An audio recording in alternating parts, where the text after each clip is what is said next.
नमस्कार, आपका बात 25 में स्वागत है। पूंजीवाद को बहुत सारे विद्वानों द्वारा, बहुत सारे विचारधाराओं के जो प्रतिपादक हैं उनके द्वारा लगातार गाली देने का एक लंबा चौड़ा इतिहास है। लेकिन आज हम बात करेंगे शशांक भारद्वाज साहब के साथ और डॉक्टर नीरज रावत के साथ कि कैसे हम ये मान सकते हैं उसके तथ्यों के आधार पर, और जो इकोनॉमिक डेटा जो हमारे सामने है दुनिया भर से, और 37 जो डेमोक्रेटिक कंट्रीज हैं उनके यहाँ से जो स्थापित है, उनके हिसाब से वो है कि भाई 72% of the total economy is contributed by the business sector. ये मैकेंजी की रिपोर्ट है। तो इस बारे में हम बातचीत करेंगे और इस बातचीत को आगे बढ़ाएंगे। शशांक भारद्वाज साहब, नीरज रावत साहब उसके अंदर कंट्रीब्यूट करेंगे। तो capitalism a great provider of job and economic upliftment, जो पूंजीवाद है उस पे हम बात कर रहे हैं। तो शशांक भाई, इसके बारे में आप किस तरह से हम इस बात को, इसमें समरी आपकी तरफ से जो तथ्य आपके पास है, जो इकोनॉमिक फील्ड में जो आप इतने लंबे से काम कर रहे हैं, आपके अनुभव के आधार पे और आपकी एक्सपर्टीज के आधार पे, तो शशांक भाई आप इस बात से शुरू करें। हाँ, मेरा मानना है कि पूंजीवाद एक वरदान है, वरदान से कम नहीं है। ये राष्ट्र के लिए, समाज के लिए और मानवता तीनों के लिए एक वरदान है और इसके पीछे तथ्य है। और अगर हम आंतरिक पूंजीवाद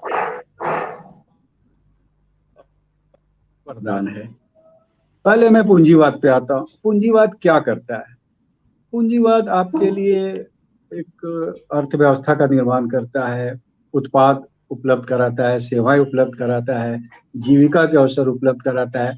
सरकार चलाने के लिए और जो तथाकथित समाजवादी बातें कही जाती हैं, योजनाएं कही जाती हैं, उसके लिए भी धन का आवंटन यही पूंजीवादियों के दिए गए कर से होता है।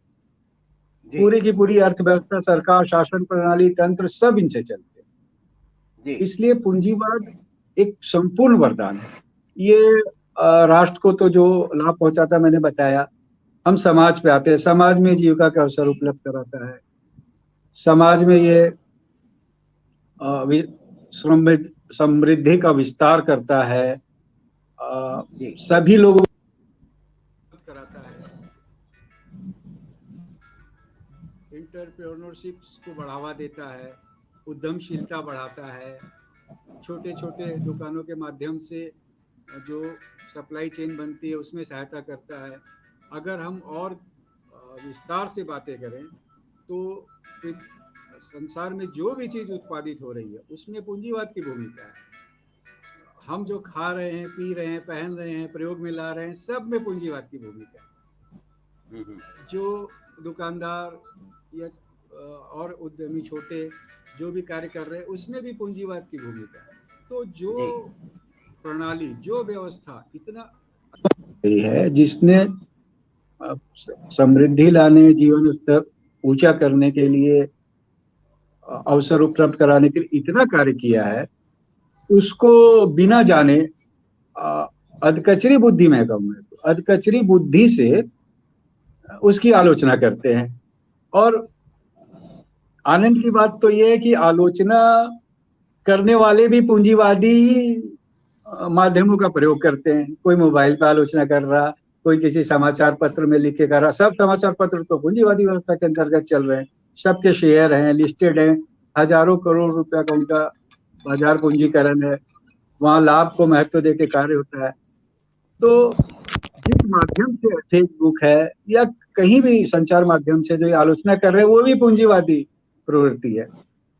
थोड़ा मैं छोटी सी बात है, लेकिन आप इनका रहन सहन देखिए, वो सब भी पूंजीवादी कंपनियों के आधार पे, समाजवादियों का चल रहा है, पूंजीवादी कंपनियों के आधार पे इनके वस्त्र हैं, इनके घर के साधन हैं। कहने का आशय ये है कि जिस पूंजीवाद ने आपके सामाजिक जीवन को, मानवता के हर आयाम को समृद्ध किया है, साधन उपलब्ध कराए, उसकी तथ्यविहीन आलोचना बिल्कुल गलत है। वो क्या रहा है कि अभी तक हम पूंजीवाद को इस माध्यम में या इस रूप में लोगों को बता नहीं पाए कि पूंजीवाद क्या अच्छा कर रहा है। तो एक झूठी अवधारणाएं लगातार बोली जा रही हैं। अगर हम दो वाद प्रमुख माने जाते हैं, पूंजीवाद और वामपंथ, तो जिन राष्ट्रों में वामपंथी शासन रहा, आप वहां के लोगों का रहन सहन स्तर देख लीजिए, वहां की औद्योगिक प्रगति देख लीजिए, वहां की प्रति व्यक्ति आय देख लीजिए, वहां भौतिक सुविधाओं के क्या साधन उपलब्ध है देख लीजिए, और आप पूंजीवादी देशों में देख लीजिए कि वहां के लोग कितने सुखी हैं, वहां किस तरह की व्यवस्थाएं चल रही हैं। तो और उदाहरण के रूप में हम पूर्वी जर्मनी पश्चिमी जर्मनी की बात कर सकते हैं, अंतर साफ है। उत्तर कोरिया दक्षिण कोरिया की बात कर सकते हैं।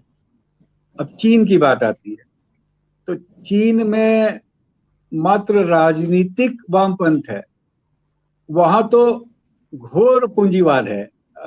जिस पूंजीवाद की आलोचना ये वामपंथी करते हैं और जिन जिन बातों को लेके करते हैं, अगर उस कसौटी पे भी हम कहते हैं तो चीन तो सबसे बड़ा पूंजीवादी राष्ट्र है। तो लेकिन तब है कि राष्ट्र है, लेकिन वहां जो आर्थिक प्रगति हुई वो पूंजीवाद के कारण हुई। तो आज के विषय के बारे में मेरा ये कहना है कि हमें जन सामान्य को बताने की आवश्यकता है कि लोकतांत्रिक पूंजीवाद ही सर्वश्रेष्ठ जीवन प्रणाली है, शासन प्रणाली है, और किसी भी एक सामान्य जन के भी विकास के लिए अवसर पूंजीवाद ही उत्पन्न करता है। और दूसरा मैंने लोकतांत्रिक कहा, लोकतांत्रिक से मेरा आशय ये है कि अगर पूंजीवाद कुछ गलत भी करे या किसी व्यक्ति विशेष या किसी समूह विशेष में कोई गलत बात हो, तो उसके निराकरण के लिए लोकतंत्र में बहुत सी संस्थाएं, आप न्यायालय जा सकते हैं, प्राधिकरण है, जनमत निर्माण कर सकते हैं। आपको लगता है कुछ गलत हो तो आप सत्ता तक परिवर्तित कर सकते हैं, जबकि वामपंथ में ऐसा कुछ नहीं है। वामपंथ में आपको मत देने का अधिकार नहीं, अभिव्यक्ति का अधिकार नहीं, आप अपने विरोधियों के प्रति हिंसा करते हैं और उसके बाद आप कहते हैं कि ये श्रेष्ठ प्रणाली है। कहते हैं ये तो मानवता के विरुद्ध है। और मैं कड़े शब्दों में कहूं तो वामपंथ एक अधकचरी, कुंठित और हिंसा और लूट की प्रणाली है।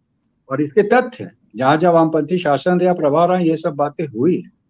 तो हम ये आज कहना चाहते हैं, रावत सर को तो बड़ा अनुभव है, माधव सर को भी है, कि पूंजीवाद के जो अच्छे पक्ष हैं उनके बारे में लोगों को जागरूक करने की बहुत आवश्यकता है। जितना अधिक पूंजीवाद का विस्तार होगा, मानव जीवन उतना ही सुखी होगा।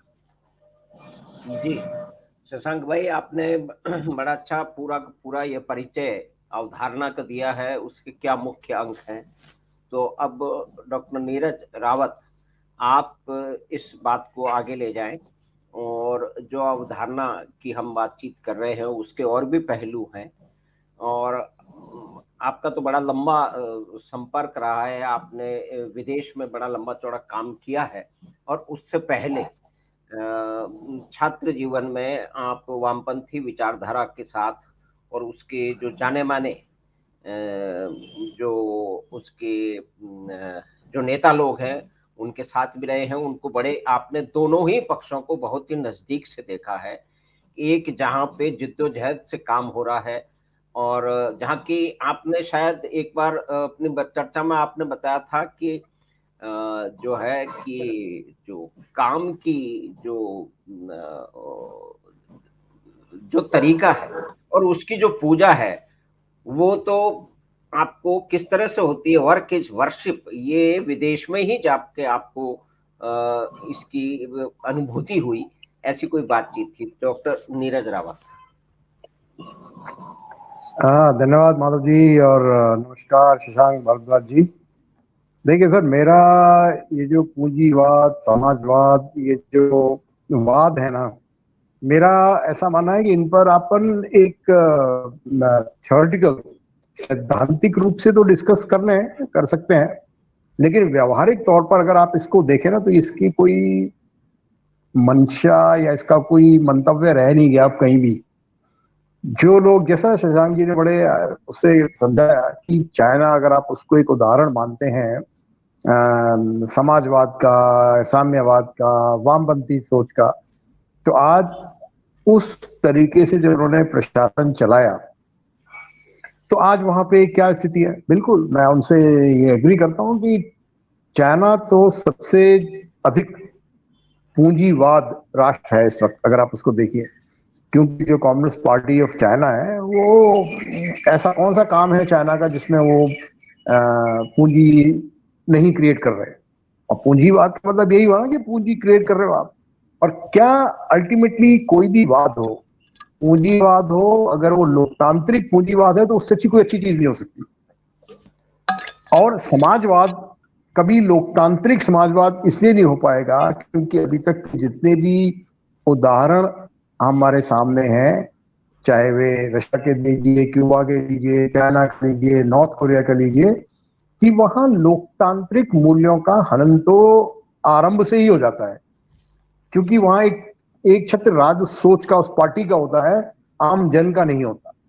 तो उस लिहाज से अगर अपन बात करें तो बिल्कुल आपने सही कहा कि जो पूंजीवाद, क्योंकि पूंजी सृजन ही आर्थिक विकास। दूसरा शब्द देखिए, हम लोग जब तक आर्थिक विकास की बात करेंगे, आर्थिक विकास कैसे होगा जब आप पूंजी सृजन करेंगे। पर जैसी पूंजी सृजन के माध्यम क्या है, वो तो पूंजीवाद से ही निकल कर आए हैं। वो सारे मीन्स ऑफ प्रोडक्शन या मीन्स ऑफ उस पर जो कंट्रोल जो जिसका होता जाएगा वही मालिक बन जाता है। अब आप कहते हो सर्वहारा वर्ग को हम एक ऐसा वाद लाएंगे जिसमें वो मालिक होंगे, तो वो मालिक होंगे तो 10, 15, 20 साल बाद जो चाइना में हुआ, वो सर्वहारा वर्ग इस वक्त वहां का रूलिंग एलीट बन गया है। जो उस पार्टी के मेंबर हैं वो सब रूलिंग एलीट है वहां के। तो ये मेरा मानना क्या है कि व्यवस्था के तौर पर आप देखें, अगर आप जब भी आर्थिक विकास की बात करेंगे या समाज को आर्थिक विकास की ओर लेके जाएंगे तो पूंजी सृजन वो पूंजी से ही होगी, और पूंजी जनरेट करना ही पूंजीवाद है एक तरह से। लेकिन हमको इसमें ये ध्यान रखना है कि पूंजीवाद हो या समाजवाद हो या लोकतंत्र, प्योर लोकतंत्र हो, जब तक आपकी प्रशासन, कानून व्यवस्था एक निश्चित तौर पर, स्ट्रिक्ट तौर पर मानव को मानवाधिकार की रक्षा नहीं दे पाता। जैसे आपने डिग्निटी ऑफ लेबर की बात करी कि मुझे ये बाहर जाके समझ में आया, वो ऐसे आया साहब कि जिन राष्ट्रों को हमने विकसित माना है वे सभी राष्ट्र एक तो फ्री मार्केट इकोनॉमी, जिसको पूंजीवाद दूसरा उसका नाम देता है, उसके तहत वो अपने आप को विश्वास करके उन्होंने वो सिस्टम बनाया, उसके तहत वो आगे बढ़े हैं। तो यहाँ पर जब तक हम वामपंथी विचारधारा से प्रभावित रहकर उसमें लिप्त थे, तो हमको यही लगता था कि शायद जितने भी पूंजीपति लोग होते हैं वो बस इन पे जो लेबर फोर्स होती है उसको शायद कोड़े ही मारते हैं, क्योंकि इस तरीके से आपका ना माइंड वॉश, ब्रेन वॉश करते हैं वो लोग उस सोच में, या हर जगह उनका एक्सप्लॉइटेशन ही होता है। लेकिन जब मैं बाहर के राष्ट्र में मैंने काम करना शुरू किया तो मुझे वहां जितना ऑपरेशन या मेरे फिजिकल लेबर को भी, मैनुअल लेबर को भी जितनी डिग्निटी वहां मेरे समझ में आई, कोई मुझे उस तरह से लेबर की मानसिकता से ट्रीट नहीं करता था।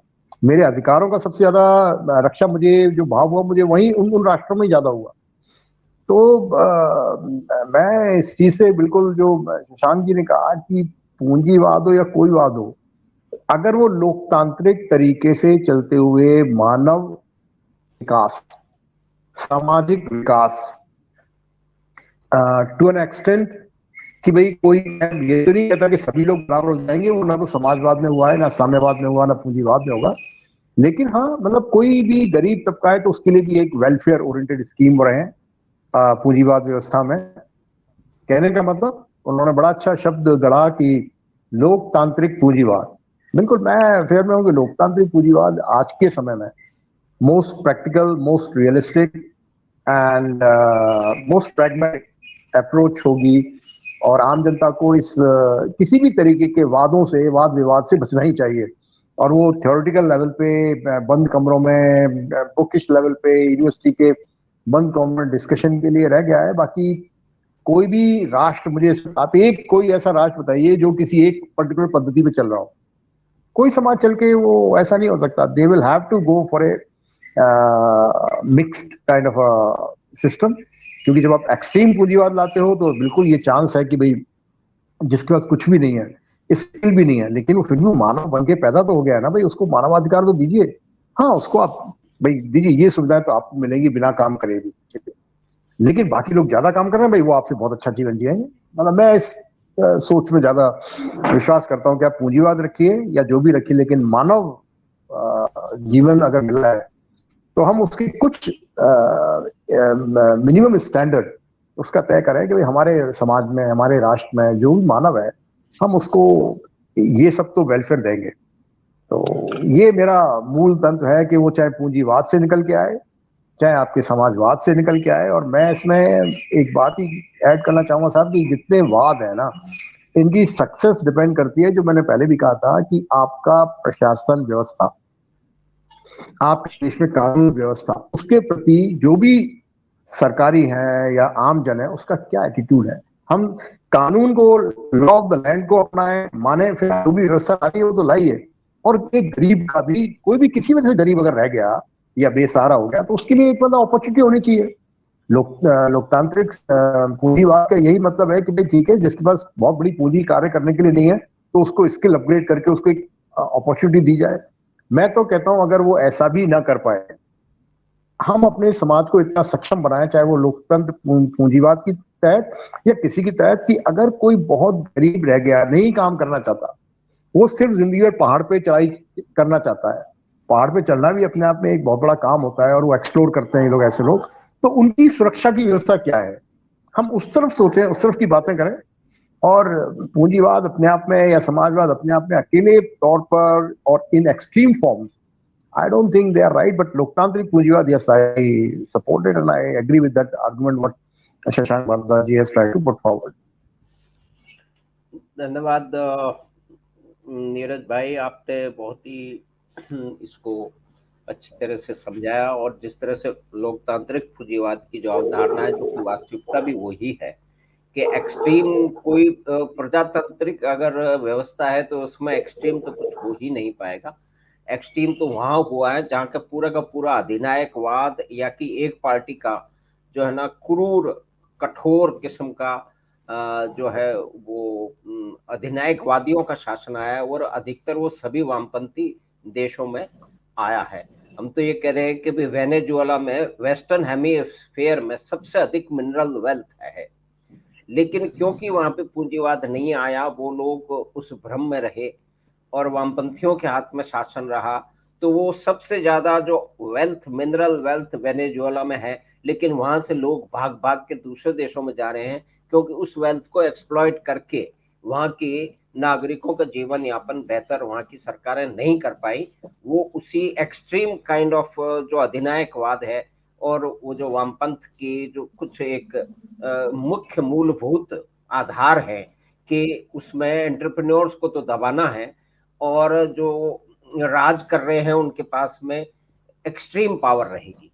तो एक नीरज भाई, क्योंकि आपका तो इसमें व्यक्तिगत अनुभव है कि जिस तरह से भारत में विश्वविद्यालयों में और बराबरी की जो बातें होती हैं, और गरीब के साथ में बीड़ी पी लेना, उसके साथ में 2 कप चाय पी लेने को बहुत ही बड़ा रोमांटिसाइज किया जाता है।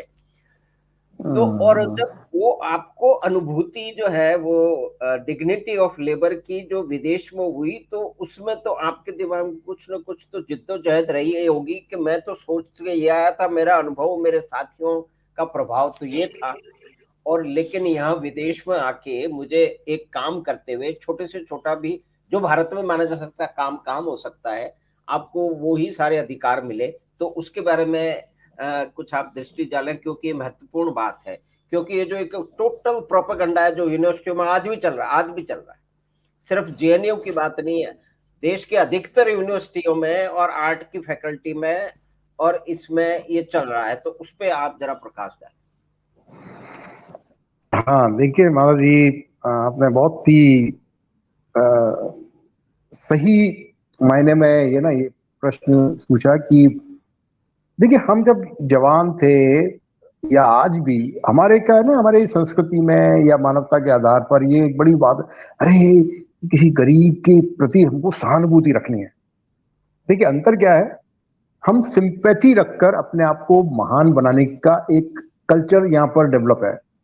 तो मैं दूसरों को दिखाने के लिए किसी गरीब के साथ कभी बैठ के बात कर लूंगा, कभी उसको 10 रुपए की मदद करके बड़ा खुश हो जाऊंगा, या वो कुछ खाना खा रहा है तो अरे दुनिया को दिखाने के लिए अरे मैं तो उसके साथ बैठ के एक रोटी खा ली, अब वो एक रोटी आप उस गरीब की और खा के आ गए। ये जो फैशन है, ये मेरा मानना है कि सबसे बड़ा गंदा एटीट्यूड है, क्योंकि आप अपने आप को वहां सुपीरियर मान रहे थे और आप गरीब को सिर्फ बल्कि गरीब बताने गए थे कि देख मुझे तो शर्म नहीं आती तेरे साथ खड़े होने की। लेकिन सवाल ये नहीं है, आपकी गंदी मानसिकता इसलिए पता चलती है कि क्या आप उस कार्य को भी कर कर बिल्कुल डिग्निटी मेंटेन करोगे जो वो कर रहा था। मैंने जो डिग्निटी ऑफ लेबर की बात करी थी, जब मैं बाहर गया था और मुझे कुछ अपना काम चलाने के लिए पैसों की आवश्यकता थी, तो हम एज ए फॉरेनर वहां पर फुल टाइम नौकरी तो कर नहीं सकते थे, हमको पार्ट टाइम ही अलाउ होता था लीगली। और वो सारे फिर वो काम होते हैं जो ज्यादातर मीनियल जॉब्स होती हैं। वो कोई आपको कोई स्टेट में आके प्रोफेसर तो बनाने वाला नहीं था वहां, क्योंकि I am not eligible as a foreigner.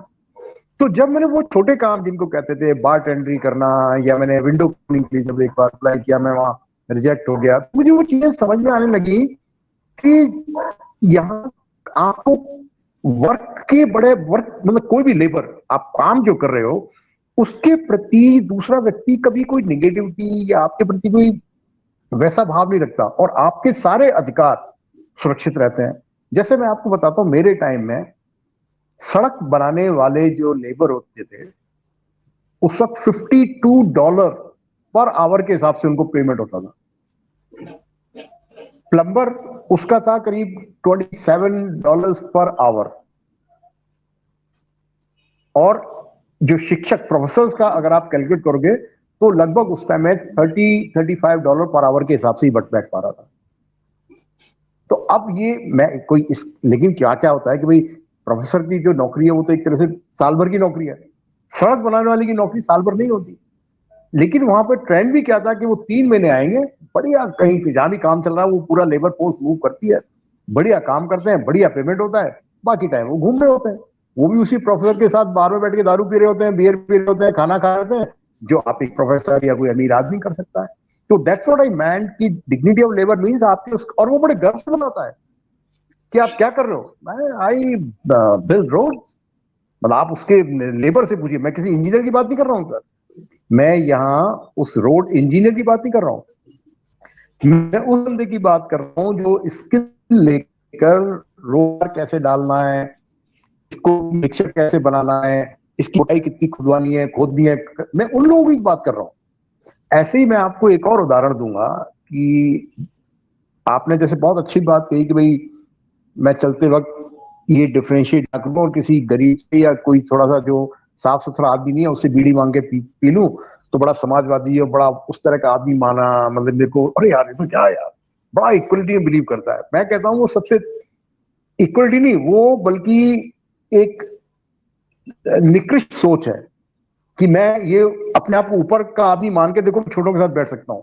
मेरा मानना बल्कि ये है कि क्या आप जिसको छोटा काम मानते थे क्या आप वो करोगे। मैं आपको एक उदाहरण देता हूं, क्योंकि जब हमको पार्ट टाइम जॉब वहां अलाउ थी तो मैं एक बार हयात रिजेंसी सेंचुरी कोव में बार टेंडर बन गया था, बैंक्वेट्स में बार टेंडरी में काम करता था।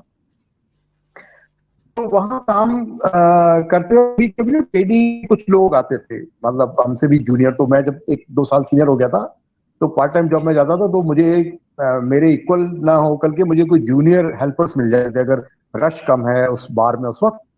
तो मैं पूल बार में लगा होता था, तो मेरे पास एक बच्चा आने लगा 4-5 दिन से, उसने काम करा मेरे साथ में। फिर मैं बातचीत करने लगा, मैं उसको काम देता था अच्छा जाके वो ग्लास वहां से उठा के लाओ, उस पूल में जाओ, उसका ये ऑर्डर लेके आओ। तो बातचीत करते करते हुआ एक बार मैंने देखा कोई एक कपल आया हुआ है और वाकई मेरे उस पर बैठ गए। मैं जिस बार पे मैं खड़ा हुआ था तो वाकई बात करने लगे। फिर मुझसे पूछा उस लड़के के बारे में उन्होंने, how is he doing? No, he is doing quite good and he's a learner. He's doing his course then and there, so he's learning and I'm very happy. No, please teach him, and make sure that you are strict with him also. तो मैंने पूछा, but what is your relationship with him? तो उन्होंने कहा, he is our son. मैंने कहा अच्छा आपका बेटा है। तो भी मुझे लगा कि भाई ठीक है बेटा है, अपनी उसकी ट्रेनिंग को देखने आए होंगे। कुछ देर बाद मुझे पता चला चलते कि ये वो कपल है जिसका उस सेंचुरी कोव में हयात रेजेंसी सेंचुरी को का जो एक बड़ा एक्सटेंशन है उसको कहते हैं, वहां पर उनका घर है।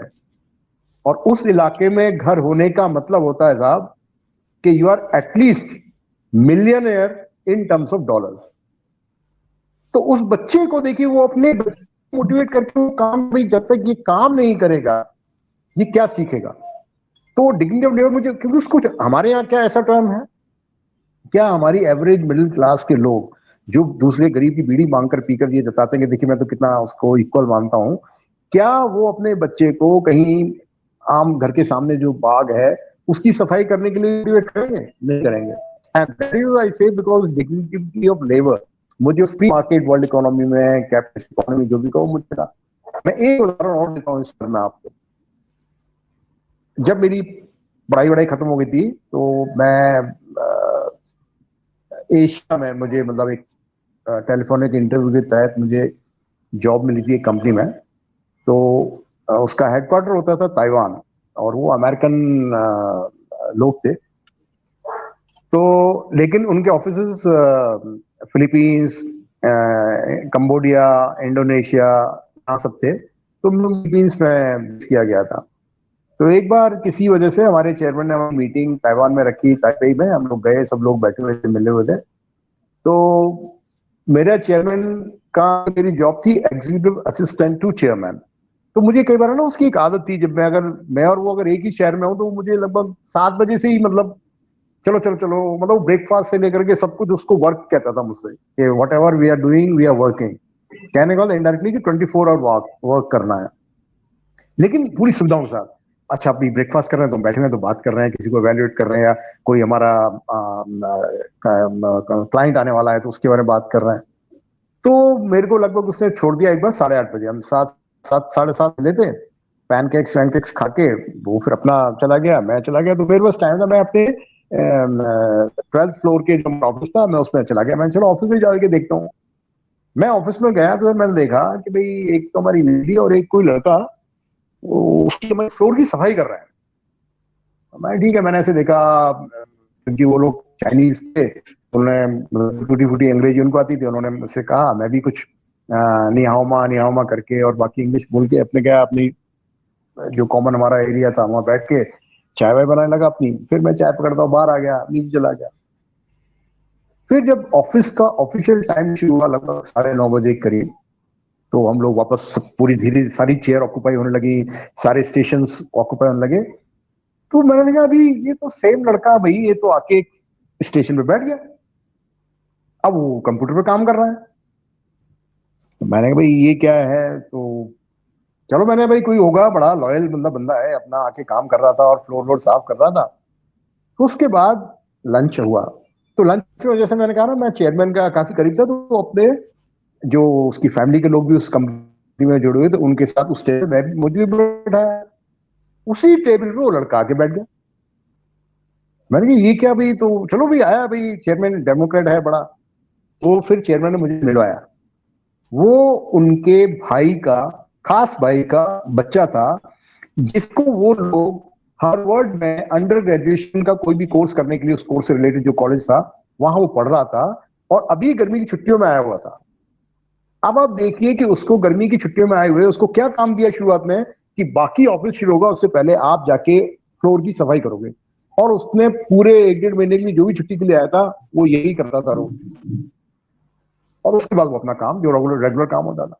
तो what I meant was dignity of labour का, माधव जी, किसी के प्रति सिंपैथी रखना बहुत आसान है, बट एम्पैथी, कि मैं वह व्यक्ति हूं, उसके शूज में उतर के मैं काम करूं, फिर भी क्या मेरे अंदर वो गर्व है, क्या मैं उसी तरह से फिर भी उसी समाज में जाके मिलूंगा और मुझे वो समाज एक्सेप्ट करेगा, ये एक बहुत बड़ी बात होती है।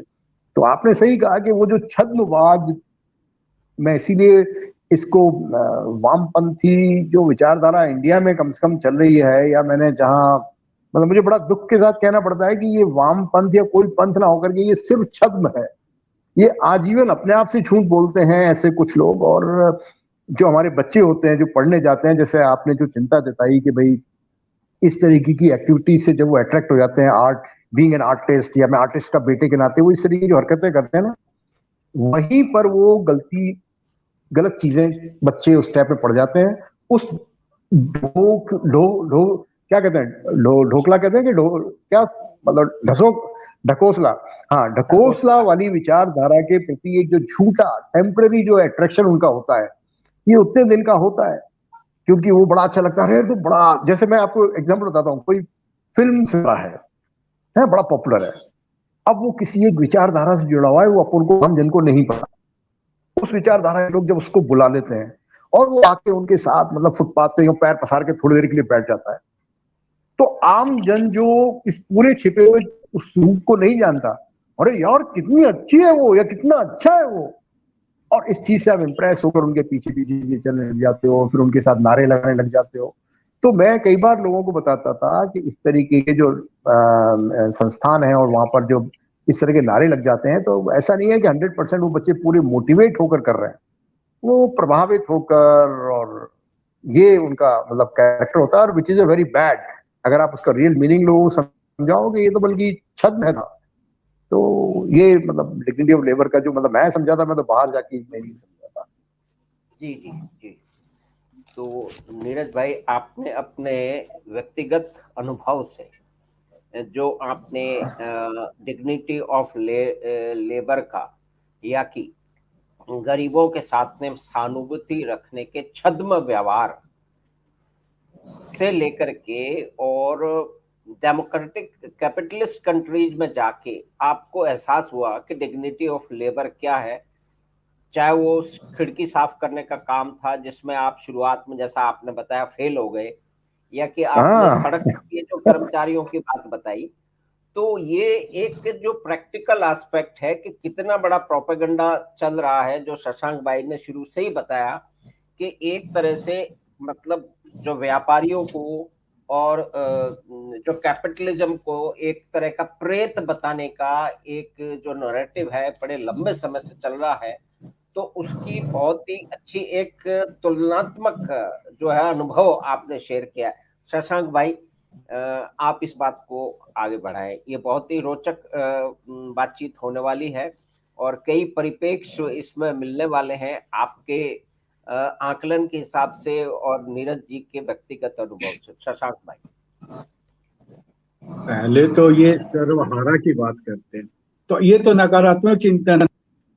विजयी की बात करो ना, सब विजयी हो, सब हारे मेरे को अच्छी नहीं लगती। तो वामपंथ प्रारंभ ही नकारात्मकता से होता। एक बार फिर विचार कीजिएगा, सर्वहारा नहीं सर्व विजयी की बात करें ये लोग, वो करते नहीं। 5,000 रुपया का आदिदास का जूता पहन के, 10,000 रुपया की जैकेट, रेबन का चश्मा, सब पूंजीवादी और धन व्यक्ति के साथ ने उसकी निर्धनता दूर कर दी। अरे भाई साहब, बीड़ी पीने से निर्धनता दूर नहीं होगी।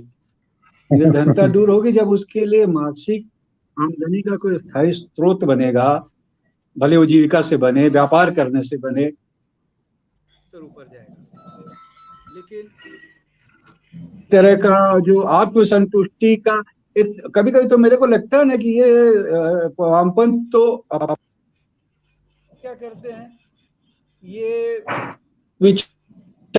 धन है, गरीब है, तो इसके साथ बीड़ी पी के मैं बड़ा हो गया। अरे आप तो उसकी निर्धनता का शोषण का कार्य किया कि जिससे उसका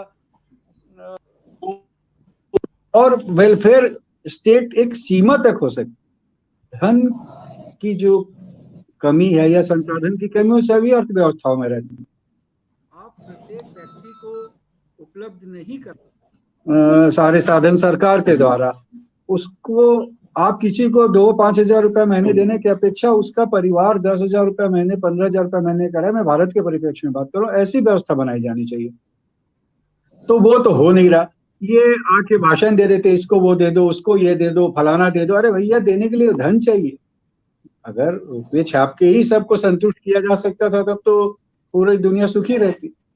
तो वामपंथियों की जो सारी अवधारणाएं, सब वैचारिक दरिद्रता की अवधारणाएं, जिनका यथार्थ से कोई कामना नहीं है। आप वामपंथी प्रोफेसरों को देखिए, 1.5-2 लाख रुपया महीने का वेतन लेंगे और बात करेंगे गरीबियों की, और अच्छे करोड़ों के फ्लैट में रहेंगे। अरे भाई साहब, तुम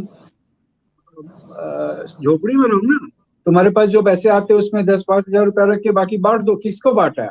एक वामपंथी बोले ना कि मेरे घर में जो काम करने आता है, मेरा घरेलू सहायक, मैं उसको भी जितना वेतन मेरे को मिलता है मैं उसको 2 भागों में बांट के आधा उसको दे देता हूँ। एक आके बताए ना। तो जब आप किसी विचारधारा विशेष के समर्थक है तो आप उसका पालन तो कीजिए, लेकिन ये पालन नहीं करते। और मैं इनको दोष नहीं देता, पालन करना संभव ही नहीं। लोकतांत्रिक पूंजीवाद जिसकी मैं बात कर रहा था, उसमें सबके लिए समान अवसर है। उसमें पेट्रोल पंप पे पेट्रोल भरने वाला धीरू भाई अंबानी भारत का सबसे धनी व्यक्ति बन जाता। उसमें नारायण मूर्ति 2,000 रुपए से अपना व्यवसाय शुरू करके, अच्छा व्यवसाय करके आज लाखों युवाओं को करोड़ों रुपए महीने का वेतन दे रहे हैं। उनका जीवन स्तर अच्छा आगे बढ़े। तो दृष्टिकोण से, संपूर्ण दृष्टिकोण से हमको पूंजीवाद को देखना होगा। रही बात शोषण की, अब वो एक युग अलग था, शोषण हर युग में रहा है, लेकिन अब श्रम आया है। एक भी व्यक्ति जिसको अपना व्यवसाय चलाना है, वो अच्छे लोगों को अपने साथ रखना चाहता। कोई अपने कुछ, उसके लिए अच्छी से अच्छी व्यवस्थाएं की जाए। अच्छा, तो स्टॉक ऑप्शन जैसी सुविधाएं हैं जहां आप शेयर खरीद के कंपनी के श्रमिक ही नहीं, आप कंपनी के स्वामी भी हो सकते हैं एक भाग का। तो इस पूरे परिप्रेक्ष्य में देखना चाहिए हमको पूंजीवाद को। और हम इसको बना रहे हैं कि नहीं ये शोषण कर रहा। अरे धन कौन नहीं कमाना चाहता? कोई वामपंथी बोले ना वो धन नहीं कमाना चाहता। पूंजी क्या? पूंजी है आपके पास जो अतिरिक्त धन है। अब आप एक वामपंथी बताइए जिसके पास अतिरिक्त धन नहीं हो। तो मेरे को तो कभी कभी लगता है कि वामपंथ कोई अवधारणा है ही नहीं, ये मात्र लोगों को कष्ट पहुंचाने के लिए छोटी बात गढ़ दी गई है। अब एक बात मैं और कहना चाहता हूं कि ये निर्धनों के उपहास का उत्सव है वामपंथ। इनको आनंद आता है निर्धन।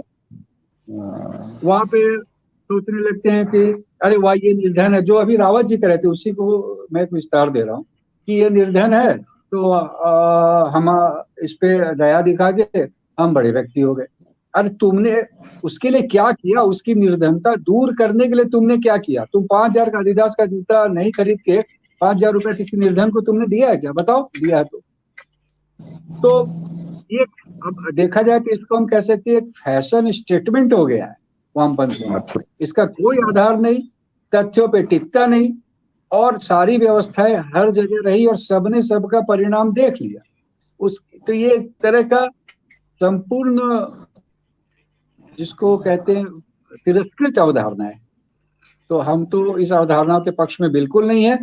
मुझको यही लगता है कि हम जो वामपंथ के पक्षधर हैं, उन्होंने वामपंथ के जो सच, वामपंथ के नहीं, क्षमा करेंगे, जो हम पूंजीवाद के पक्षधर हैं, हमने इसको सही परिप्रेक्ष्य में लोगों के मध्य नहीं रखा।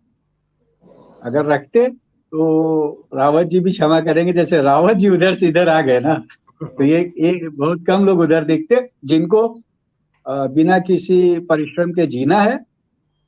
सरकारी अनुदान पे 2-4 हजार रुपये महीने कहीं से आ जाएं, तमाम तरह के व्यसन पाल लें, और जिसको ये एक हिप्पीज्म चला था ना, तो ये वामपंथ हिप्पीज्म है, कुछ अब कुछ अब ये बात कर सकते हैं कि जो वामपंथ की सबसे बड़ी दुष्टता ये है कि ये किसी की हानि से प्रसन्न होते हैं, क्रोधित नहीं होते। फलाना व्यक्ति गरीब हो गया, बड़ा प्रसन्न हो जाएगा। यहाँ की अर्थव्यवस्था ढह गई, बहुत प्रसन्न हो जाएंगे। अरे भाई, किस तरह के तुम निराशावादी दुष्ट प्रवृत्ति के व्यक्तियों में कड़े शब्दों का प्रयोग कर रहा हूँ।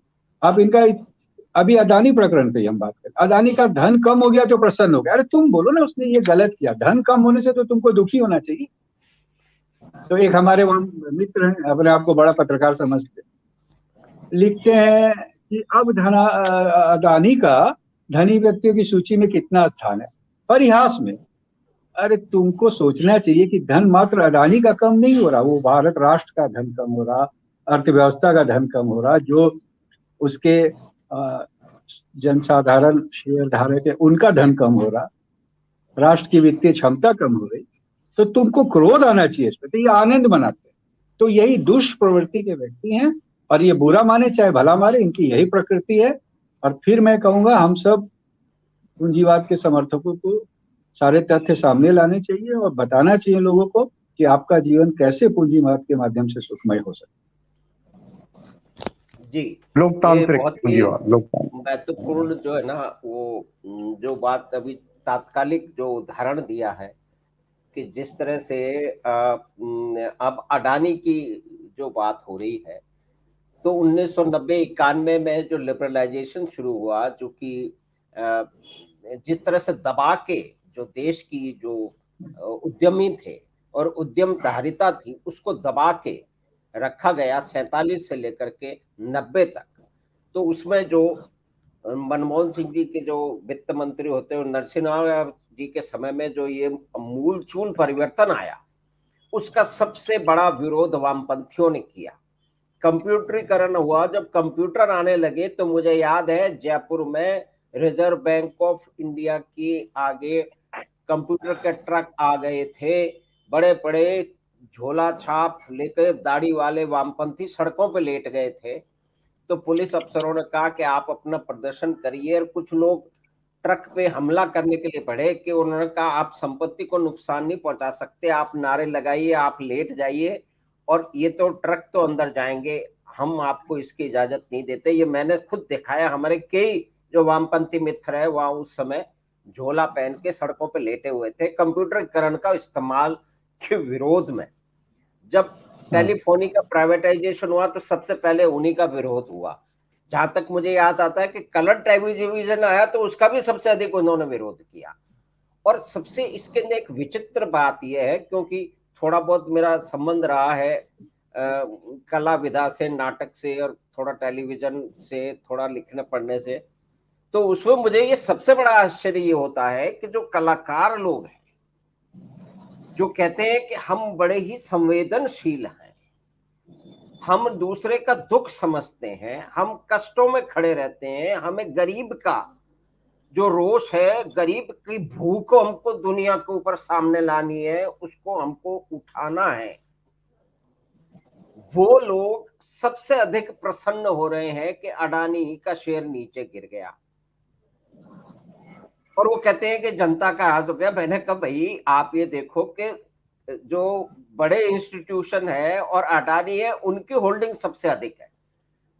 अगर जो फ्लोटिंग स्टॉक है, जो कि शशांक भाई उसको अच्छी तरह जानते हैं कि जो जनरल पब्लिक के पास है वो तो 6-7% ही है, तो सबसे बड़ा नुकसान तो उनका हुआ है। छोटे निवेशक का बिल्कुल होता है, उसको अगर 1,50,000 रुपए का नुकसान हो जाए तो बहुत बड़ा नुकसान उसका हो गया। लेकिन उसमें सबसे अधिक प्रसन्नता वो, और उसमें कारण क्या है फिर मैं बता रहा हूं कि इस कला क्षेत्र में चाहे एडवर्टाइजिंग हो, चाहे ड्रामा हो, चाहे सिनेमा हो, चाहे टेलीविजन हो, उसकी स्क्रिप्ट राइटिंग हो या नारेबाज हो, वहां पे कारण कुछ भी रहे हो, वामपंथियों की भरमार है। जो गरीब के दुख में कहते हैं कि हम पतले होते हैं, हमें इसमें महारत हासिल है, कि कोई जो है ना वो पैलेस्टीन का जो है ना वो उसमें भी वो नारे लगाते हैं, लेकिन कश्मीर में जो कुछ हो रहा था उसमें एक जुलूस नहीं निकाला। तो ये एक विचित्र, मैं अब भी अपना अनुभव शेयर कर रहा हूँ, थोड़ा बहुत कला क्षेत्र से, ड्रामा और टेलीविजन से थोड़ा बहुत संबंध है, और वहां इन महारथियों को, दूर के महारथियों को भी हमने देखा है, बंबई दिल्ली के महारथियों को भी देखा है, हमने अपने साथियों को भी देखा है। शशांक भाई कुछ कहना? आप ही की बात पे मैं बता रहा हूँ कि ये एक मुट्ठी भर लोग हैं जो, मैंने कहा ना, गरीबों का, निर्धनों का की निर्धनता का उत्सव मनाने वाले। अब लेकिन जन समर्थन इनको नहीं है, ना इनको मत मिल रहे हैं, ना इनकी सरकारें बन रही हैं, ना इनके प्रतिनिधि चुने जा रहे हैं। तो आम जनता समझ गई है कि इनकी सच्चाई क्या है, और उसका निर्णय स्पष्ट है कि वो वामपंथ को स्वीकार करने की स्थिति में नहीं है। ये मैं कहता हूं। भले ये नाटक करते रहे, घूमते, और अपने आप को वामपंथी दिखाना एक फैशन है। एक सोचते हैं कि हमने अपने को वामपंथी कह दिया तो हम प्रगतिशील हो गए, थोड़ा हम ऊंचा सोचते हैं, जबकि इनकी सोच गड्ढे की और पाताल की। जी नीरज भाई, ये जो एक कला क्षेत्र का थोड़ा बात मैंने चर्चा की, आपको भी उसका बहुत ही नजदीक से उन चीजों को देखते रहे हैं, और आपके तो साथी बहुत सारे कलाकार भी हैं, स्क्रिप्ट राइटर भी हैं, सिनेमा और थिएटर में भी हैं। आपने तो सफदर हाशमी के साथ भी काम किया है, तो इस पे आपका तो बड़ा विस्तृत अनुभव है। तो उस जमाने का थिएटर, स्ट्रीट थिएटर, और सफदर हाशमी के नाम से आज कितने बड़े बड़े जो है ना वो चल रहे हैं। और सफदर हाशमी तो सेंट स्टीफन के छात्र थे, तो उससे कितने उनको प्रिविलेज मिले हैं। और बात वामपंथी है, तो इस पे कुछ आप विस्तृत प्रकाश डालें, आपका तो फर्स्ट हैंड एक्सपीरियंस इसमें है। जी देखिए, उस पे मैं ज्यादा तो क्या बोलूं। देखिए, यहाँ अगर स्ट्रीट थिएटर में के सिलसिले में मैं सफदर भाई का अगर नाम लूं तो ठीक है भाई, वो काम करते थे, उनका एक था इशू बेस लेकर वो नुक्कड़ नाटक किया करते थे और बड़े डेडिकेटेड थे। मेरे ख्याल से सफदर हाशमी ने उतना फायदा इस तंत्र से नहीं उठा पाया था जितना उसके जाने के बाद उसके नाम से जो दूसरे, मैं तो अगर आप देखिए मेरे व्यक्तिगत तौर पर वैसे तो किसी की बात हमको करनी नहीं चाहिए, लेकिन कुछ जो जेन्युइनली इस काम में एक इस विचारधारा में जब वो विश्वास करके उस काम में उतर पड़े थे ना, तो उसमें से कुछ लोग तो दिल से काम करते थे। ठीक है, वो दिल से काम कर रहे हैं। जैसे मैंने कहा, मैं भी जितने दिन जुड़ा रहा मैं उस वक्त बिल्कुल दिल से काम करता था, क्योंकि जब my heart and soul believed in that kind of philosophy. लेकिन जब ये पता चले कि भाई ये मेरी फिलॉसफी तो छद्म पे टिकी हुई है, उस वक्त भी मैं अगर उससे जुड़ा रहूं तो मैं उसको और भी ज्यादा क्राइम मानता हूं कि भाई आपके अब समझ में आ गई ना, अब दुनिया जब देखी भाई ये चीज प्रैक्टिकल नहीं हो रही। आर्ट के सिलसिले में देखिए, आर्ट में क्या होता है कि एक आर्टिस्टिक माइंड, एक लेखक गण का, इनके लिए सबसे ज्यादा पॉपुलिस्ट बनना क्या अच्छा रहता है। पॉपुलिस्ट कहानी लिखनी है तो देखिए प्रेमचंद जी का उदाहरण लीजिए, आप गरीबी पे लिखिए। मैंने उसका गरीबी का उत्थान किया, मैंने गरीब को यूं बराबर का दर्जा दे दिया। तो ये मैं इसीलिए बोल रहा हूं ना कि जब आप दूसरे को जो दर्जा देते रहते हो तो आप अपने आप को इतना भगवान के बराबर या कोई राजा के बराबर समझते हो कि मैं देखो उसको उठा लाया, मैंने दर्जा दे दिया। तो ये अपने आप को अपनी पीठ थपथपाना, या जैसे उसको शांति ने तो बहुत ही कठोर शब्द यूज करके निर्धनता का उत्सव मनाना कह दिया था। मैं उसको उपहास कहूंगा कि इनडायरेक्टली आपको पता नहीं है, आप उस वक्त उपहास बना रहे हो। मैं आज भी कभी कभी देखता हूँ आर्ट के या उनके जो अच्छे लोग थे उनके नाम पे जब लोग कुछ संस्थाएं सरकार की एजेंसी से पब्लिक का पैसा यूज कर रहे हैं, तो अभी भी उनका जो प्ले राइटिंग होगी या प्ले का जो थीम होगी वो अभी भी वही उसी तरीके का, मतलब देखो एक गरीब का हमने ये करा। अब वो सुनने में अच्छा लगता है, इसीलिए आदमी ताली बजा देता है। ताली बजाने वाला एक ऐसे घर से आता है जिसके पास बढ़िया रोटी है, बढ़िया कार है। तो जैसा वही है कि मैंने कहा, हम छद्मवाद में बहुत लिप्त रहकर इस तरीके की बातें करके अपनी पीठ थपथपाते हैं, चाहे वो आर्ट के फील्ड से हो या लेखक गणों की मैं बात कहूं तो उनका भी यही हाल हो चुका है कि हर व्यक्ति ऐसी बात करके, लिख के, वाहवाही लूट के, फिर जीवन शैली उसकी वही है। अभी आप देखिए, कोई एक कार्यक्रम करके देखिए, मैं ऐसे ही बोलता हूँ, आप कोई एक कार्यक्रम करिए, उसमें आप आयोजन रखिए कि भाई जयपुर के आज ताज जो रामबाग पैलेस है उसमें ये एक शो है, तो आप देखिएगा कि लाइन बढ़ जाएगी उसमें। आप एक शो को रख दिए कहीं नुक्कड़ पे, आप कोई बहुत अच्छा शो करिए, पता चला वही क्लास, वही जो बहुत बैठ बैठ के बातें करते थे वहां पहुंचेंगे ही नहीं, क्योंकि हम छद्म का जीवन जीने के इतने आदी हो गए हैं कि द छद्म has become the character of those people. और वो आपस में जब एक दूसरे को 8, 10, 15 किसी एक शहर में होते हैं, वो बस एक दूसरे की ऐसे पीठ थपथपाते रहते हैं। तो वही आर्ट में भी वही हमारा एक संस्कृति पनपने दी हम लोगों ने। तो लेकिन अब ये समय है कि जनता के सामने हम जैसे लोग उस बात को समझाएं कि भाई वो लोग भी जो अपने आप को वामपंथी कह रहे हैं वो कोई हमारे दुश्मन तो है नहीं, हमारे देश से निकले हैं, हमारे देश के पैसे पे टिके हुए हैं। अंतर खाली ये है कि उनको ये समझ में आ गया है कि देखिए अपनी खुद की व्यक्तिगत व्यवस्था तो अच्छी बनाए रखो, और फिर इस जो एस्टेब्लिश समाज है जो उनसे ऊपर है उनको दो चार एक गाली देके गरीब लोगों की सिंपैथी लेते रहो। और मैं इसको अगर आगे बढ़ाऊं तो यही चीज आपके जो धार्मिक विद्वेष भी जो इस देश में ज्यादा नजर आता है ना, क्योंकि हर व्यक्ति जो अपना सिक्योरिटी होने के बाद दूसरे को इस तरह का, अरे मैं तो तेरा अच्छा मित्र हूं, और वो सबसे बड़ा दुश्मन वही होता है जो जेन्युइनली किसी का वेल विशर है, वो इतनी शो ऑफ या वो चीज नहीं करेगा।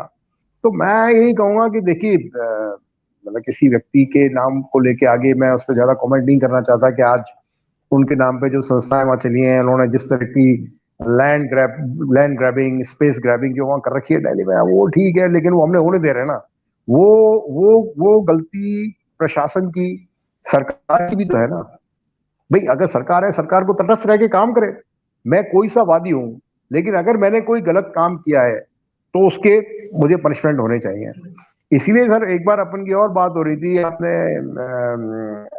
वामपंथ और दक्षिण पे अपन ने उस दिन भी बात करी थी, तो मेरा ये राइट और लेफ्ट भूल जाइए। It is time to talk about right and wrong, and something that is wrong must be condemned, and we should try to isolate those people, at least those people जो इस वक्त समाज में एक leader होने की हैसियत रखते हैं। जैसे कि मेरा मानना है, मैं चाहे राहुल गांधी को लाइक करूं या डिसलाइक करूं, मेरी एक अपेक्षा तो रहती है कि भाई कोई व्यक्ति मेरे अगर संसद में अपोजिशन का लीडर भी है, तो वो कैसी बातें कह रहा है बाहर जाके और किस संदर्भ में।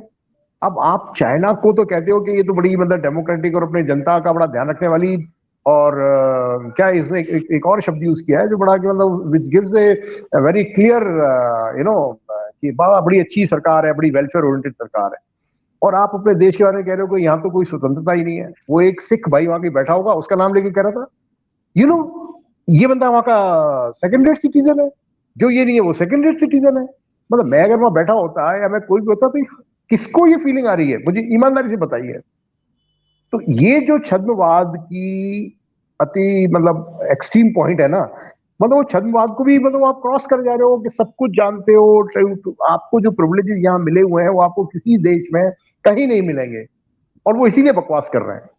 तो मेरा मानना क्या है कि साहब कि देखिए, ये जो आपने जिन लोगों का नाम किया, चर्चा किया, आप उनको इस तरह घेरिए कि वो उसने कोई गलत काम किया है तो उसको आप छोड़िए मत। ये सारा जो छद्मवाद है ना, आपका वहां काबू होने लग जाएगा। और कभी कभी मुझे लगता है कि भाई सरकार में भी हमारी, चाहे वो ये बीजेपी कौन सी बहुत मतलब वो है, इस सरकार में भी वो लोग बैठे हुए हैं जो इनकी प्रति सिंपैथी रखते हैं। मुझे तो कई बार ऐसा लगता है कि उनकी प्रति सिंपैथी रखते हैं, उनको अभी तक नहीं छेड़ रहा है, जबकि वो कब से मतलब उन्होंने मतलब उधम मचा रखा है दिल्ली जैसी जगह में बैठ के। So much of encroachment of illegal encroachment वहां चल रहा है, अभी तक वो लोग चुप है। In the name of art, sometime in the name of liberty, sometime in the name of political freedom. मतलब ये जो गड़बड़ देश में हो रखी है हमारे समाज में, हमको उस पर जनता को ये समझना चाहिए। और मैं इससे पूरा एग्री करता हूँ कि ये जो भारत का कम से कम जो वामपंथ या जिसको ये कम्युनिस्ट पार्टीज कहते हैं, आई थिंक ये सबसे बड़ी छद्म है, मतलब लिप दल है। और इनके सहारे पे वो सभी समूह हमारे समाज में जो थोड़ा सा किसी जाति की वजह से, किसी और वजह से जो थोड़ा डिफरेंस है, उसको ये लोग एनकैश करते हैं, उसके उनको ये सहलाते हैं, सेकते हैं। तो एक आपको लगता है कि यार इनकी कोई बड़ी फॉलोइंग हो गई, कोई उनको आइडियोलॉजी को समझ के कोई इनका फॉलोइंग नहीं कर रहा है। अगर ऐसा हुआ होता तो देखिए ना आज इनकी पार्टी की क्या, त्रिपुरा में क्या हो गया इनका। तो मतलब ये अपने साथ कांग्रेस को लेके डूब रहे हैं। मतलब कांग्रेस की मतलब अगर चलो मैं पॉलिटिकल उस पर टॉपिक नहीं है, उनकी मूर्खता पे कि भाई आपने अपना पढ़ना लिखना बंद कर रखा है, तो आप किन के साथ घुस के और किन के साथ आप करके वहां पॉपुलर आप खुद खत्म हो गए। त्रिपुरा में वो जीरो, बताइए आप। तो पब्लिक समझ रही है साहब। नीरज जी काफी विषयों पे और काफी इसके विभिन्न आयाम है, इसके ऊपर चर्चा हुई।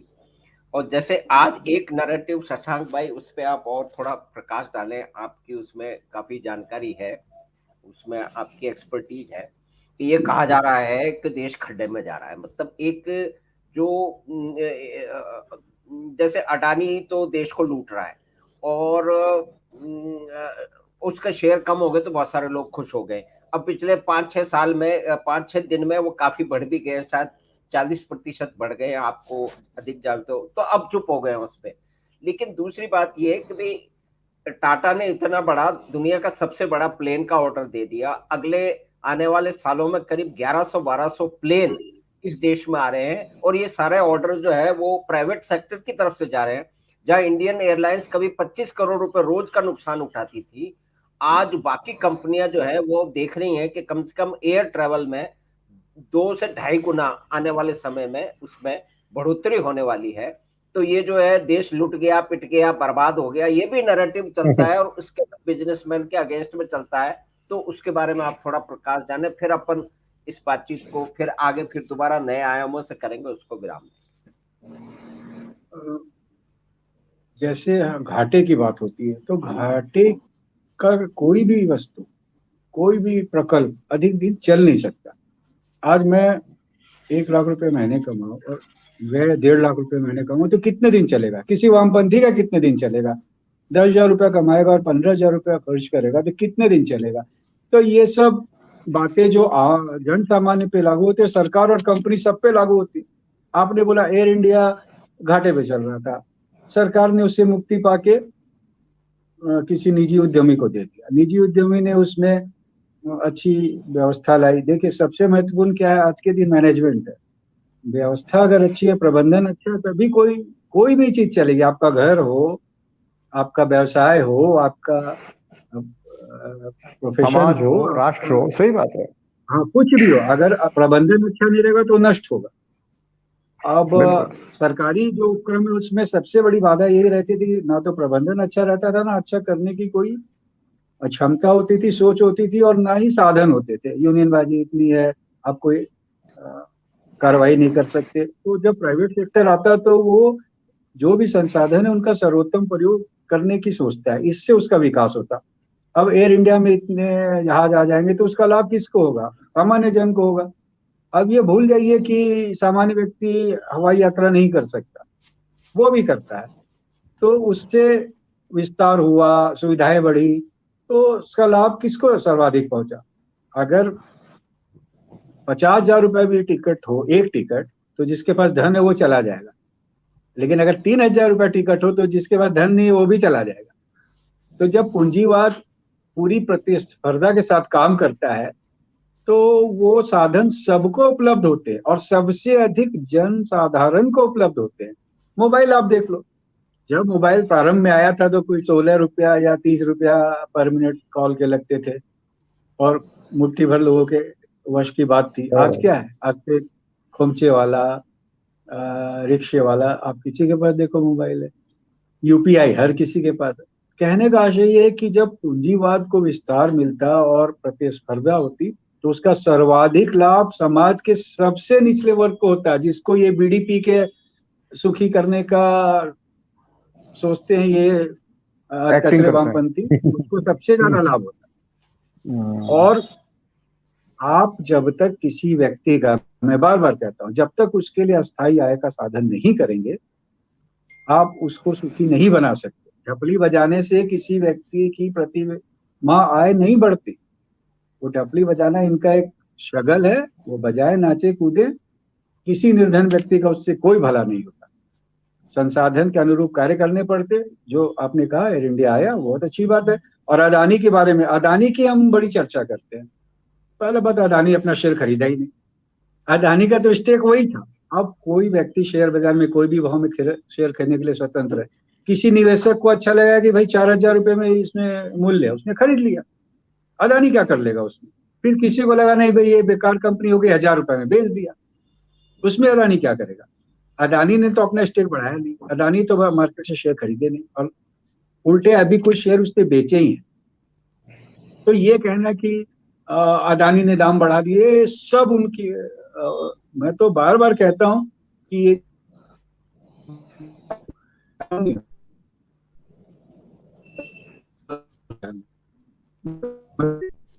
और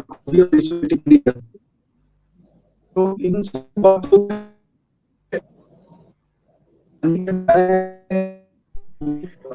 बहुत बड़े विशेषज्ञ बात है। उन्होंने कहा है कि आपका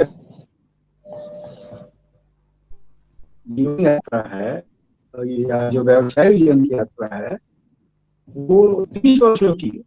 30 वर्ष पूर्व उसने प्रारंभ किया था, तो उसने कहा है कि फ्रॉड 30 वर्ष नहीं चलते। कोई धोखाधड़ी थोड़े दिनों में पकड़ में आ जाती है। 30 वर्षों से कोई व्यक्ति एक औद्योगिक साम्राज्य निर्मित कर रहा, तो ये बात इसमें ज्यादा प्रमाणिक है और इस दृष्टिकोण से सोचना चाहिए।